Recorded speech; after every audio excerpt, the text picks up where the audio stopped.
जय यीशु। प्रभु यीशु के सामर्थ्यवान नाम पर आप सभी लोगों को और एक बार फादर अभिवादन करते हैं और बाइबल तीर्थ यात्रा के 283वां दिन में आपका स्वागत करते हैं। हालेलुया। बाइबल तीर्थ यात्रा में आज हमारा मनन के लिए प्रवक्ता ग्रंथ के 21वां अध्याय है, यिर्मयाह के 7-8 अध्याय और मत्ती के 23वां अध्याय। तो चलिए प्रवक्ता ग्रंथ के 21वां अध्याय से हमको प्रभु क्या संदेश देना चाहते हैं हम देखेंगे। हम इस अध्याय को समझने के लिए पहला 4 वचन और अंतिम 4 वचन पढ़ेंगे तो पूरा अध्याय का निचोड़ हमको मिल जाता है इस अध्याय से। पुत्र, क्या तुमने पाप किया तो फिर ऐसा मत करो, अपने पुराने पापों के लिए क्षमा मांगो। सांप के सामने की तरह पाप से दूर भाग जाओ, यदि पास आओगे तो तुमको काटेगा। उसके दांत सिंह के दांतों जैसे है, वे मनुष्यों की आत्माओं का विनाश करते हैं। आत्मा का विनाश। प्रत्येक अपराध दुधारी तलवार जैसा है, उसके घाव का इलाज नहीं होता। तो बाइबल हमको कई बार बताए हैं पाप मनुष्य को बीमार कर देते हैं। उदाहरण के लिए स्तोत्र संज्ञा 107 वचन 17, कई लोग अपने पापों के कारण बीमार पड़ गए। और इसी प्रवक्ता ग्रंथ में हम देखेंगे जो सृष्टिकर्ता के सामने पाप करता है वह जरूर वैद्य के हाथ में पड़ेगा, यानी डॉक्टर के हाथ में पड़ेगा। इसका मतलब वो बीमार हो जाएगा। पाप आदमी को बीमार बना देता है, शरीर को नष्ट करने में पाप समर्थ है। किंतु यहाँ पर प्रभु का वचन कहता है आत्मा का विनाश पाप करेगा, क्योंकि सिंह के दांत जैसा है वो आत्मा का विनाश करेगा। हालेलुया।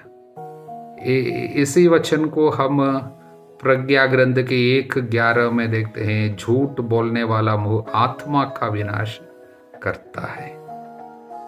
अगर पाप आत्मा का विनाश करता है तो मत्ती के सुसमाचार के अध्याय 10-28वां वचन, उनसे नहीं डरो जो शरीर को मार डालते हैं, केवल शरीर को मार डालने वाले को नहीं डरो। ऐसा काफी लोग हैं, कई बीमारी है, कई दुर्घटना है जो शरीर को मार सकते हैं। सांप शरीर को मार सकते हैं या कई अन्य जानवर है शरीर को मार सकते हैं, किंतु आत्मा को नहीं मार सकते। उनसे नहीं डरो, बल्कि उससे डरो जो शरीर और आत्मा दोनों का सर्वनाश कर सकता है। दोनों का सर्वनाश करने वाले का नाम पाप है।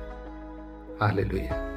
पाप शरीर आत्मा दोनों का सर्वनाश कर सकता है। इसलिए दुधारी तलवार, एक धार से शरीर, दूसरे धार से आत्मा, दोनों पर प्रहार कर सकता है। इसलिए उनसे डरना चाहिए। इवन इसलिए तो कहता है झूठ बोलने वाला शब्द मुंह आत्मा का विनाश करता है। झूठ में भी आत्मा को विनाश करने की क्षमता है। इसलिए शब्दों पर नियंत्रण रखने की बात। तो हम अंतिम 4 वचनों पर जाएंगे। गप्पी के होंठ बकवाद करते हैं, गप्पी मारते हैं और बकवाद करता रहता है, किंतु समझदार व्यक्ति के शब्द तराजू पर तौले हुए हैं, तोल कर बोलते हैं, क्योंकि आत्मा का विनाश करने वाला तलवार यहाँ से निकल सकता है। मूर्खों का हृदय उनकी जीभ पर बसता है, किंतु ज्ञानियों की जीभ उनके हृदय में बसती है। सोच समझ कर बोलेगा।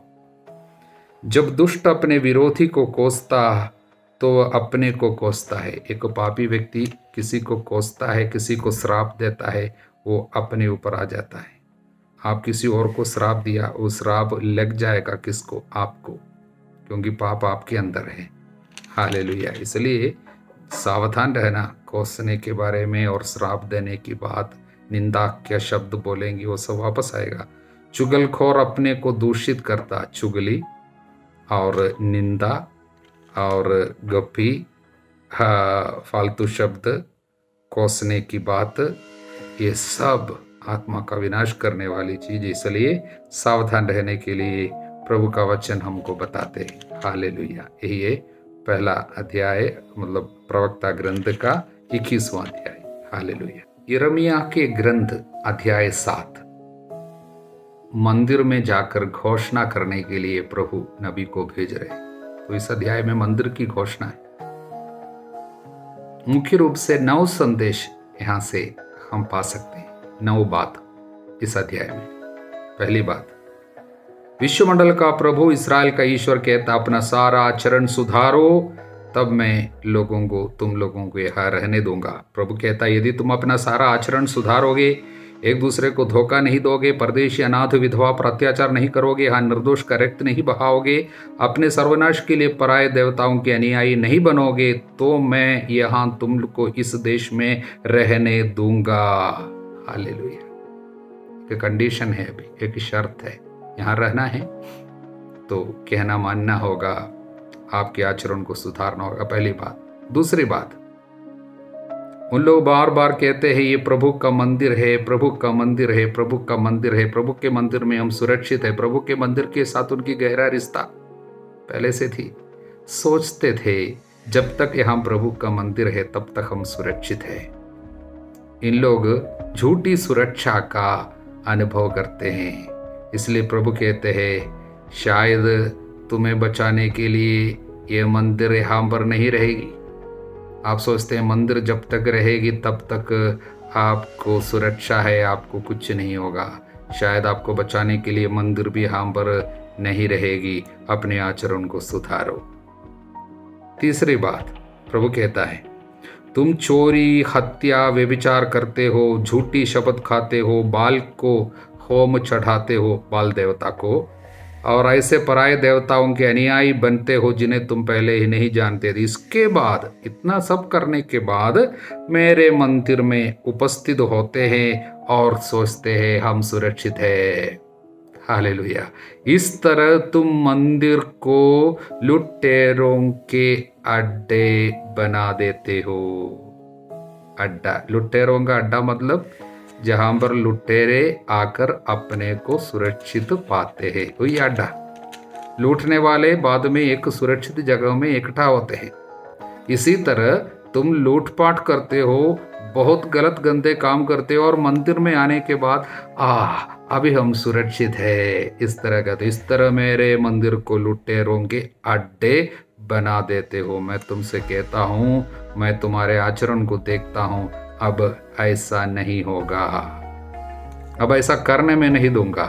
इसका मतलब मंदिर को लुटेरों का अड्डा बनने में नहीं दूंगा। इसी वचन को प्रभु यीशु लेकर इस्तेमाल किया था जब लुटेरों को मंदिर से निकाल दिया। हालेलुया। तो यही है यहाँ पर तीसरा संदेश। चौथा संदेश, प्रभु कहता है शिलो नामक स्थान को थोड़ा याद करो, जो कार्य मैंने वहां किया इस जगह में करूंगा, यरूशलेम में करूंगा। शिलो, सबसे पहले प्रभु के मंजूषा, व्यवस्थान की मंजूषा को प्रतिष्ठित किया था, वो जगह है शिलो। और उस जगह में क्या हुआ था, सामुएल के पहले पुस्तक के अध्याय 1:3 में और अध्याय 4:1 से 22 तक वहां पर लिखा है शिलो से क्या हुआ था। और फिलिस्ती लोगों ने आकर शिलो को नष्ट किया और बर्बाद किया, और प्रभु के मंजूषा को उन लोग चुराकर अपने देश चला गया, फिलिस्ती लोग। और शिलो नामक जगह उसके बाद रही नहीं, मतलब उस जगह को उन लोगों ने तबाह कर डाला। इसी तरह उनके पाप के कारण शिलो में जो बात हुई है मैं यरूशलेम में होने दूंगा, ये चौथी बात है। पांचवी बात, वचन 16 में प्रभु यिर्मयाह से कहते हैं तुम इन लोगों के लिए मध्यस्थ प्रार्थना मत करो, क्योंकि लोग पाप छोड़ना नहीं चाहते हैं। इसलिए मैं कहता हूं तुम्हारी प्रार्थना में नहीं सुनूंगा, क्योंकि इन लोग जानबूझकर पाप में रह रहे हैं, इसलिए तुम्हारी प्रार्थना नहीं सुनूंगा, तुम प्रार्थना नहीं करो। छठवीं बात, प्रभु कहते हैं और तुम घर के सारे लोग, बच्चे बड़े, सब मिलकर देवताओं की पूजा करते हैं। वचन 18, बच्चे लकड़ियां बटोरते, पिता आग सुलगाते, स्त्रियां आटा गूंथती है, जिससे आकाश की देवी के लिए पूरियां पकाए। इसलिए बच्चों से लेकर बड़े तक सब इसमें मस्त, मूर्ति पूजा में। इस तरह मेरा क्रोध भटकाते हैं, किंतु क्या ये मेरा या अपना ही अपमान नहीं करते हैं? क्या ये अपने को कलंकित नहीं करते? ये मुझे चोट नहीं केवल पहुंचाते हैं, अपने को चोट पहुंचा रहे, अपने को हानि पहुंचा रहे। तुम्हारा ये पाप अपने को हानि पहुंचा रहे। इसलिए क्या क्या होगा? वचन 20 प्रभु कहता है, इस स्थान पर मनुष्य, पशुओं पर, मैदान के वृक्षों, पृथ्वी के फलों पर मेरा प्रज्वलित क्रोध आएगा। मनुष्य के मूर्ति पूजा के कारण देश पर विपत्ति आती है, जानवरों पर विपत्ति आती है, पेड़ पौधों पर भी विपत्ति आती है। ये संदेश है 6वां संदेश। और 7वां संदेश यही है, प्रभु कहते हैं, जब मिस्र से मैंने तुमको निकाल कर लाया था, उस समय मैंने तुमसे होम बलियां, अन्य बलियों के विषय में कोई आदेश नहीं दिया था। मैंने केवल एक आदेश दिया, तुम मेरी बात पर ध्यान दोगे तो मैं तुम्हारा ईश्वर होऊंगा, तुम मेरी प्रजा होंगे। वचन 23 प्रभु कहता, मैंने एक ही बात आपसे मांगा, मेरे कहना मानो, मेरे कहना मानो। और तुम लोग बोले थे, आप जो भी बातें बोले हैं हम उसकी आज्ञा को मानेंगे, इस तरह तुम लोग चिल्ला चिल्ला कर बोले थे, किंतु उन्होंने मेरी बात पर ध्यान नहीं दिया, मेरी आज्ञाओं का पालन नहीं किया। वे अकट कर बुराई करते रहे, मेरे पास आने की अपेक्षा वो दूर चले जाते थे, आगे बढ़ने की अपेक्षा वो पीछे चले जाते थे। इसलिए तुम लोग आगे नहीं बढ़ रहे हैं, तुम पीछे चले जा रहे हो। ये 7वां संदेश यहाँ से। 8वां संदेश यही है, प्रभु कहते हैं, तुम्हारे सबसे अच्छे मैदान और घाटी जो है उसको बेन हिनोम की घाटी बोलते थे, बहुत सुंदर जगह था। वहां पर तुम तोफेत का पूजा स्थान बनाया, तोफेत एक देवता, उसकी पूजा स्थान तुमने बनाया बेन हिनोम की घाटी को। इसलिए मैं तुमसे कहता हूँ, वो दिन आएगा जो बेन हिनोम की घाटी, अब बेन हिनोम की घाटी कहकर नहीं पुकारेंगे, बल्कि उन्हें वध की घाटी कहेंगे। और तोफेत एक बड़ा कब्रिस्तान बनेगा, जहाँ पर तुम मूर्ति पूजा करते थे वहाँ तुम्हारे जगह कब्रिस्तान होगा, वहाँ पर कब्रिस्तान बनेगी। इसका मतलब अनेक लोगों का वध किया जाएगा। अच्छी घाटी मरबू और मृतकों की कब्रिस्तान बन जाएंगे।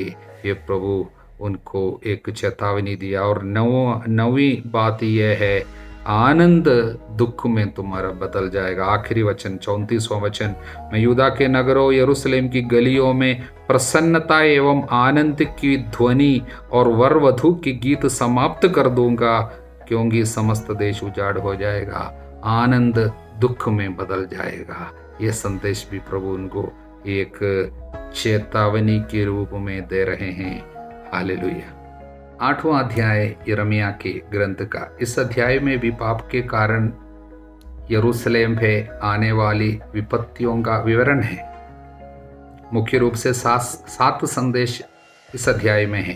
पहला संदेश, प्रभु कहते हैं, यहूदा के राजाओं, उच्चाधिकारियों, याजकों, नबियों, यरूशलेम के निवासियों की हड्डियों को कब्र से निकाला जाएगा, बाहर फेंक दिया जाएगा। हड्डियों को निकालना, बाहर फेंक दिया जाना एक व्यक्ति के साथ यानी मृतकों के साथ कर सकने वाले सबसे बड़ा अपराध है, उनकी निंदा है। प्रभु कहता है, हड्डियों को कब्रों से निकाला जाएगा, सूर्य, चंद्रमा, आकाश के नक्षत्रों के नीचे बिखेर दी जाएगी। क्यों? इसका व्यंग्य क्या है मालूम? कारण, क्योंकि उन्होंने उनको प्यार किया। किसको? सूर्य, चंद्रमा, आकाश के नक्षत्रों की आराधना करते थे, उनको प्यार किया, उनकी सेवा अनुसरण किया, उनसे परामर्श लिया, उनकी आराधना की। इसलिए सूर्य, चंद्रमा, नक्षत्रों के नीचे तुम्हारी हड्डियां पड़ी रहेगी, खेत में खाद की तरह पड़ी रहेगी। ये पहला संदेश। मूर्ति पूजा का असर है, मरने के बाद भी श्राप पीछा करेगा। दूसरा, लोग पछतावा नहीं करते हैं, लेकिन अपने दुराचरण में इसी तरह बना रहता है, मानो एक घोड़े की तरह वे आगे बढ़ते हैं। वचन में हम लिखे हैं, वचन में हम पढ़ते हैं 6वां वचन, प्रत्येक अपने अपने मार्ग पर वैसे ही चला जा रहा है जैसे घोड़ा बिना सोचे समझे युद्ध भूमि में शत्रु पर टूट पड़ता है, उसी तरह शत्रु की ओर जा रहे हैं। हालेलुया। अपने आचरण अपनी इच्छा के अनुसार शत्रु की ओर चला जा रहा है, माने शत्रु शैतान के कब्जे में चला जा रहा है लोग। और तीसरा संदेश लोगों की मूर्खता और प्रभु के वचनों के प्रति, प्रभु के रास्ते के बारे में, उनकी अवज्ञा के बारे में।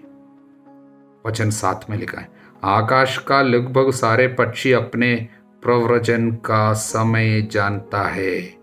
पंडुक, अबाबिल, सारस अपने लौटने का समय नहीं भूलते, किंतु मेरी प्रजा प्रभु द्वारा निर्धारित व्यवस्था की अवज्ञा करती है।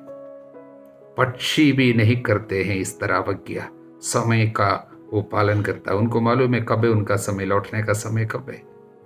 लेकिन मेरी प्रजा प्रभु के सारे नियमों की अवज्ञा करते हैं। ये तीसरा संदेश। चौथा संदेश, लोगों के बीच में जो नबी है, याजक है, पुरोहित है, उन लोग भी लोभी हो गए और गैर ईमानदार हो गए हैं। उनके विषय में 10 और 11 वचन में इसलिए प्रभु कहता, छोटे बड़े सब अनुचित लाभ के लोभी, अनुचित लाभ, लोभी, लालची। नबी और याजक सबके सब कपटपूर्ण आचरण करते हैं। क्यों कपटपूर्ण आचरण वे करते हैं? पैसा के लिए। वे शांति शांति कहते हुए मेरी प्रजा का घाव भरना चाहते, किंतु शांति का, जहाँ शांति नहीं है वहां जाकर बोलता है सब अच्छा होगा। लोगों को जो सुनने की इच्छा है वही बातें बता देते हैं जिससे उनसे कुछ मिल सके। इस तरह का प्रवचन वे लोग देते हैं। हालेलुया। ये चौथी बात। पांचवी बात, लोगों के खालीपन, फलहीनता के बारे में। उनके पास कुछ नहीं है। 13वां वचन, मैं उनका विनाश करने का निश्चय किया। क्यों? उनकी दाखलताओं में एक भी अंगूर नहीं मिला, उनके अंजीर वृक्षों में एक भी अंजीर नहीं, उनकी पत्तियां सूख जाएगी। मैंने उन्हें जो भी दिया वो उनसे ले लिया जाएगा, वो सब इसलिए ले लिया जाएगा क्योंकि खालीपन है। लोग खाली खाली सूखे सूखे रहते हैं, इसलिए इनके ऊपर विपत्ति आई। छठवां संदेश यही है कि लोग अपनी विपत्ति को पहचान लिया किंतु पछतावा नहीं करते हैं। हम सब मिलकर, वचन 14, हम सब मिलकर किलाबद्ध नगरों के भीतर चले, वही मृत्यु की प्रतीक्षा करे। हमारे प्रभु ईश्वर ने हमारे विनाश का निश्चय किया है, हमारे पीने के पानी में विष डाल दिया है। देखिए प्रभु ये सब कुछ करता है, बोला, पश्चाताप नहीं करता है क्योंकि हमने प्रभु के विरुद्ध पाप किया है। वो भी समझ में आया किंतु पश्चाताप का एक शब्द नहीं बोलता। हमें शांति की प्रतीक्षा थी किंतु वो नहीं मिली, हमें स्वास्थ्य की प्रतीक्षा थी किंतु हम पर आतंक छा गया। ये सब बोलता है, पछतावा नहीं करते।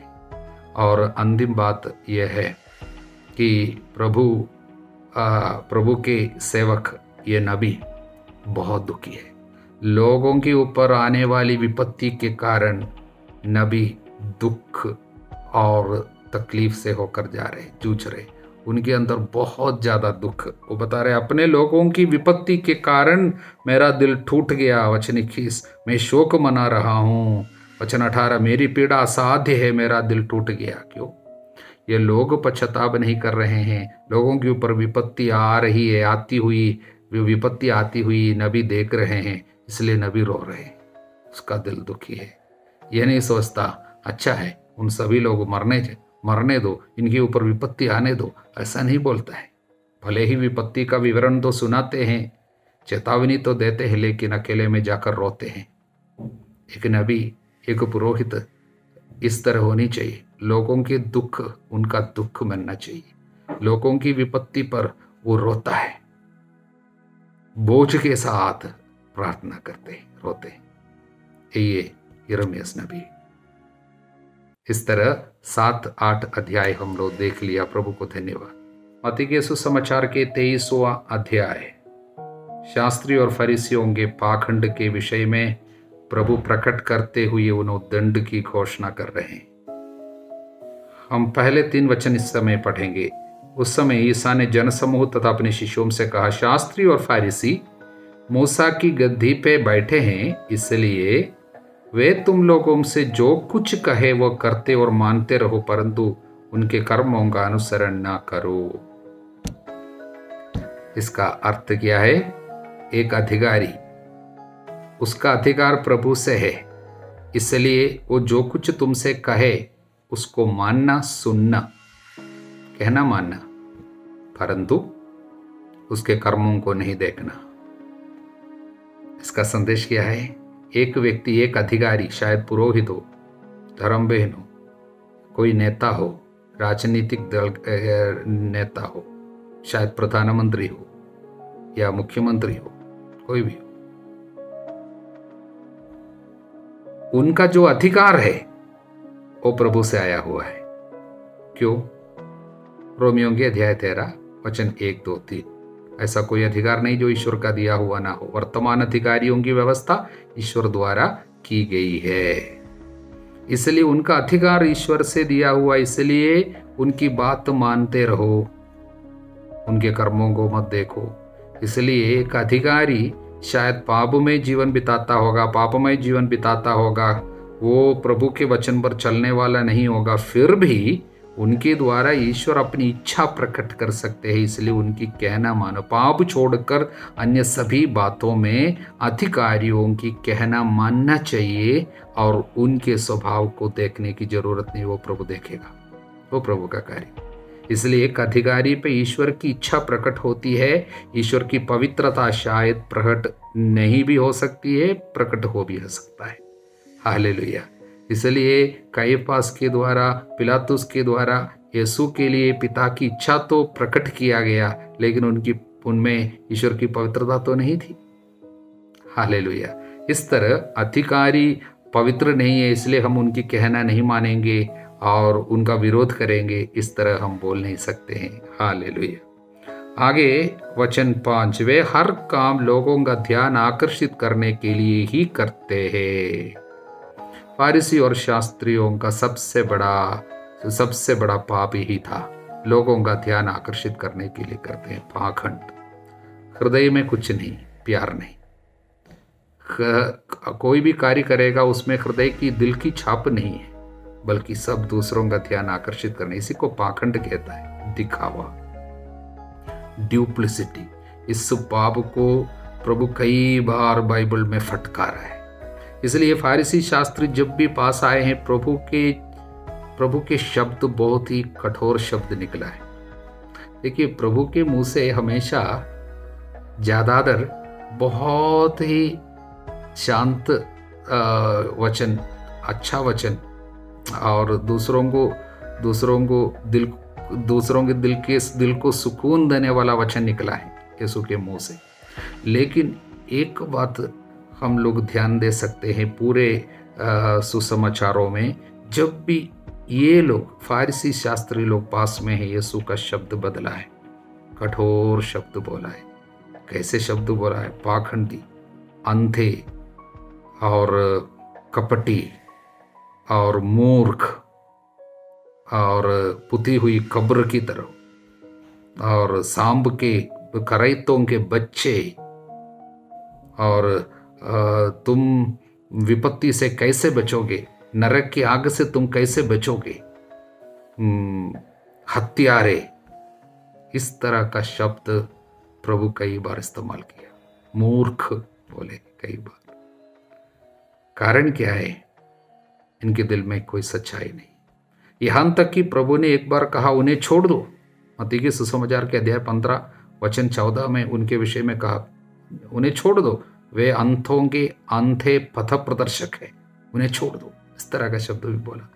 बाकी सारे पापियों के प्रति उसके दिल में दया है, लेकिन इनके प्रति दया नहीं, दया दिखाता नहीं।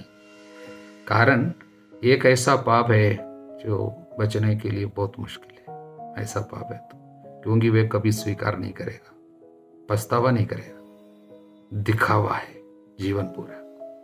इसलिए इस पाप को प्रभु बहुत सीरियसली लिया। इसलिए पूरे इस अध्याय में ढोंगी, शास्त्रियों, फारिसियों, धिक्कार तुम लोगों को 8 बार बोलते हैं। यहाँ पर 7 धिक्कार शायद लिखा है। कारण क्या है? 13वां वचन के बाद 15वां वचन इधर है, 14वां वचन कहाँ पर है वो नीचे आपको देखने को मिलेगा, क्योंकि कुछ अनुवाद में ट्रांसलेशन में ये शब्द 14वां वचन नहीं था। उसमें भी ये 14वां वचन क्या है, नीचे लिखा है, ढोंगी शास्त्रियों फरीसियों धिक्कार तुम लोगों को, तुम विधवाओं की संपत्ति छट कर जाते हो, दिखावा के लिए लंबी लंबी प्रार्थनाएं करते हो, इस कारण तुम्हें बड़ी कठोर दंडाज्ञा मिलेगी। हालेलुया। इस तरह दंड क्यों इसको मिलेगा? 8 बार प्रभु धिक्कार धिक्कार बोले हैं। पढ़ने से हमको समझ में आएगा उनका क्या क्या प्रॉब्लम था, वो सब प्रभु बताते हैं। हालेलुया। और उसके बीच में एक और वचन हमको देखना है, वो वचन 9 से, पृथ्वी पर किसी को अपना पिता ना कहो, क्योंकि तुम्हारा एक ही पिता है जो स्वर्ग में है। आचार्य कहलाना भी स्वीकार ना करो, क्योंकि तुम्हारा एक ही आचार्य है, अर्थात मसीह। इस वचन को लेते हुए कुछ लोग कैथोलिक पुरोहितों को फादर क्यों कहता है, उनको नहीं कहना चाहिए, इस तरह नॉन कैथोलिक लोग कैथोलिक लोगों की निंदा करते हैं। पुरोहितों को फादर क्यों कहता है? क्योंकि प्रभु बोला किसी को फादर नहीं कहना है। इसका मतलब क्या है? हालेलुया। प्रभु यहाँ पर ये शब्द क्यों बोलते हैं? केवल पिता कहकर नहीं, उसके पहले तुम लोग गुरुवर कहलाना स्वीकार ना करो, क्योंकि एक ही गुरु है। टीचर किसी को नहीं कहना। तो जो लोग ये बोलते हैं कि फादर नहीं कहने के लिए प्रभु बोला है, तो टीचर भी नहीं कहना चाहिए, मास्टर भी नहीं कहना चाहिए, आचार्य कहना नहीं चाहिए। ये भी प्रभु बोला है, केवल फादर नहीं।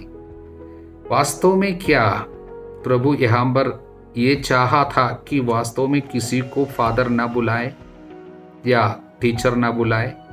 नहीं, क्योंकि बाइबल में अनेक ऐसे जगह है जहाँ पर स्वयं प्रभु कई फादर के बारे में बताए हैं, अपने माता पिता फादर कहा है। और प्रभु एक धनी और लाजरुस का उदाहरण बताया। उसमें वो धनी आदमी पिता इब्राहिम पिता इब्राहिम पिता इब्राहिम करके 3 बार पुकारा। यीशु के मुंह से निकला, उसने इब्राहिम को पिता पुकारा। हालेलुया। वो यीशु के मुंह से निकली हुई दृष्टांत है। तो कई बार बाइबल में हम लोग देखते हैं कि इस तरह का शब्द है। उदाहरण के लिए संत पौलुस, पवित्र आत्मा से भरा हुआ आदमी संत पौलुस कहते हैं, मैं तुम्हारे लिए फादर हूँ, मैं तुम्हारा पिता हूँ। कुरिन्थियों का पहला पत्र अध्याय 4 वचन 15।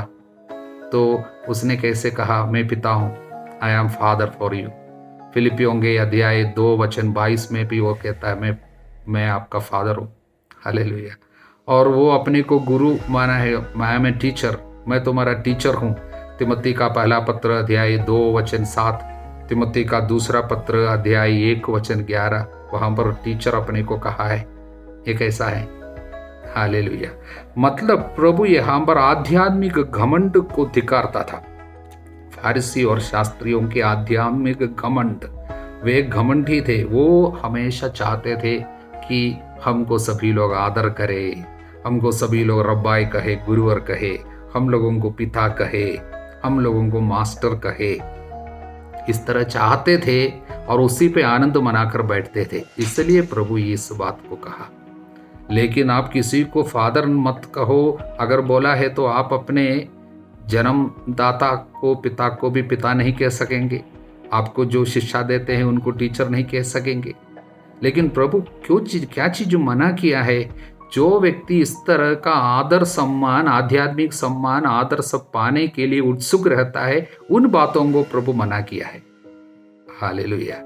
और कुछ लोग इसी बात पर आनंद मनाकर बैठते हैं, हमको सभी लोग आदर करें, हमें ऐसा पुकारे, हम लोगों को ऐसा नाम हो। इस तरह सोच समझ कर कुछ लोग रहते हैं, आध्यात्मिक जीवन में घमंड अनुभव करते हैं। इन बातों को प्रभु मना किया है। हालेलुया। आगे हम लोग एक और वचन देखते हैं, 37वां वचन। यरूशलेम यरूशलेम, तू नबियों की हत्या करता है, अपने पास भेजे हुए लोगों को पत्थरों से मार देता है।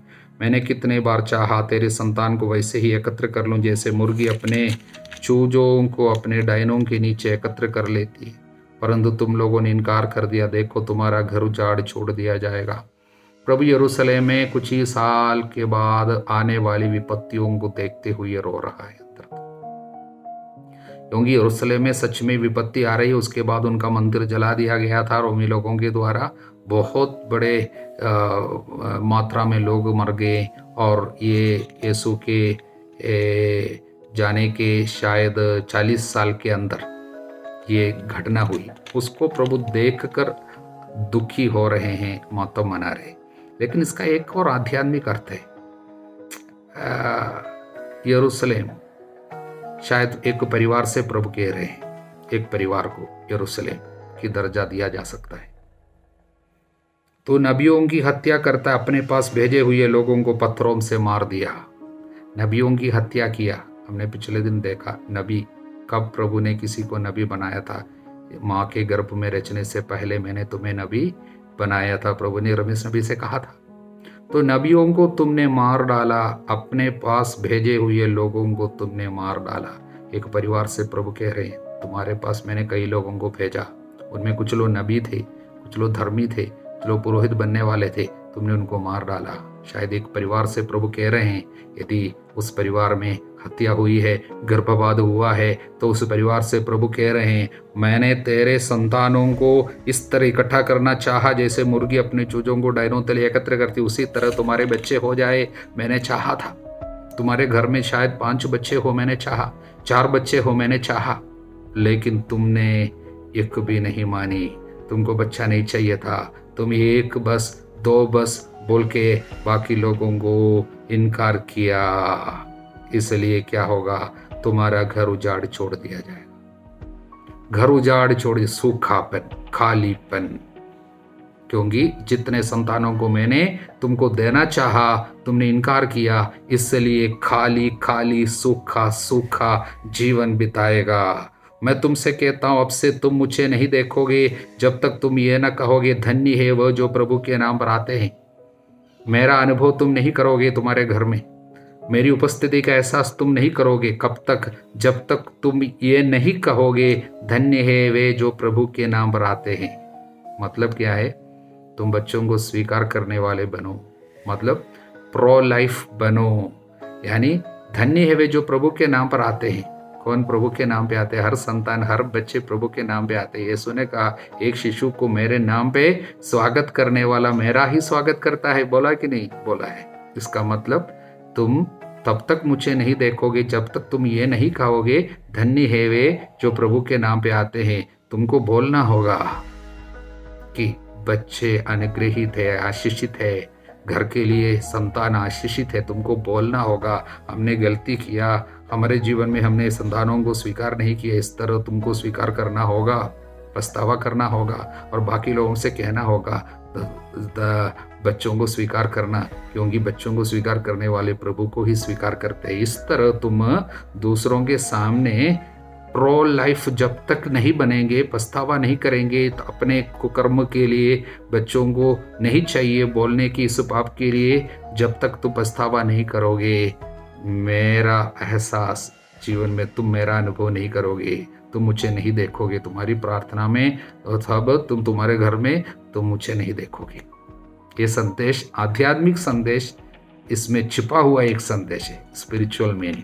लेकिन यहाँ का टेक्सचुअल मीनिंग अलग है। यरूशलेम के ऊपर आने वाली विपत्ति के कारण प्रभु दुखी होकर यरूशलेम से कह रहा था, और कह रहा था, तुम मसीहा को जब तक स्वीकार नहीं करोगे तब तक तुम मुझे नहीं देखोगे। मतलब मेरा दोबारा आगमन भी तुम नहीं देख पाओगे। इसका मतलब तुम्हारी मुक्ति नहीं होगी। हालेलुया।